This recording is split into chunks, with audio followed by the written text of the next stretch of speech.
Bien, nous sommes ici, mesdames et messieurs, dans l'église Saint-Martin, enfin, du moins ce qui reste de l'église Saint-Martin.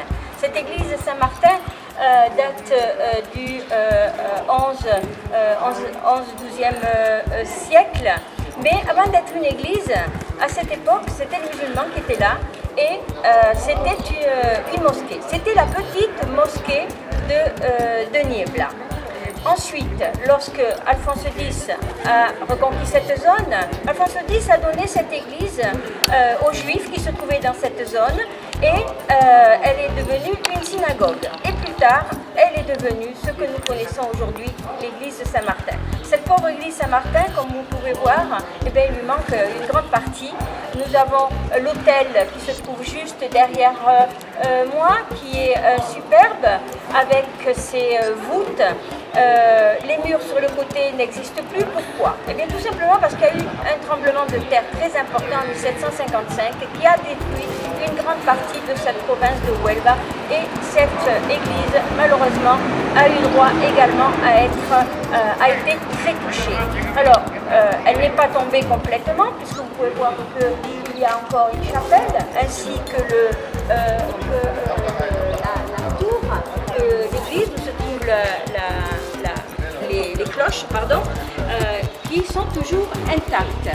Alors, comment se fait-il qu'après tout ce temps, cette tour soit toujours intacte? Eh bien, il y a une légende derrière cette chapelle, cette tour. À l'intérieur, nous allons la voir tout à l'heure, à l'intérieur de la chapelle se trouve une image. C'est l'image du Christ à la colonne.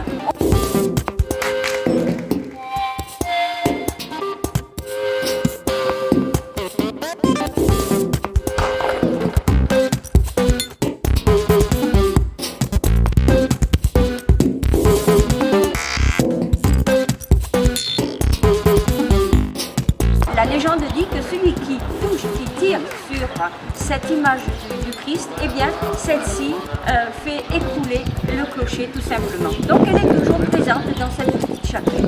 Mais il y a une autre histoire qui fait partie de l'histoire. Quand les chrétiens étaient là, vers 1698, les Français et les Espagnols se sont mis d'accord pour se battre contre les Anglais.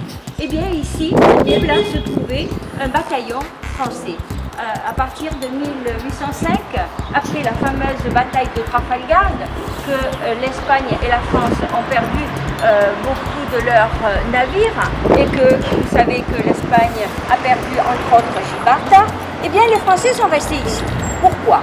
Eh bien tout simplement parce qu'ils disaient, ma foi, il fait beau, on est bien ici, pourquoi on va repartir chez nous? On va rester là. Alors ils sont restés là quelque temps. Et les Espagnols se sont mis tous d'accord pour une fois dans leur vie. Tous les Espagnols se sont mis d'accord pour se battre contre l'armée française et regagner donc leur indépendance. C'est là qu'a commencé la guerre d'indépendance. Eh bien ici se trouvait un bataillon. Et avant de partir, ce bataillon français a voulu détruire une grande partie de ce qu'il y avait là. Une partie de la forteresse a été détruite, et un de ces maréchaux, le maréchal Soult, sur son cheval, a voulu rentrer dans la chapelle qui se trouve juste derrière nous pour casser et détruire l'image du saint, du Christ à la colonne. Qu'est-ce qui s'est passé? Eh bien tout simplement, avant de rentrer, le cheval est tombé sur lui, et au miracle, eh bien le maréchal Soult est ressorti indemne de son accident. Alors, il a jugé que c'était pas très malin ce qu'il voulait faire. Il a sorti son écharpe de maréchal et il l'a posée sur l'image du Christ à la colonne.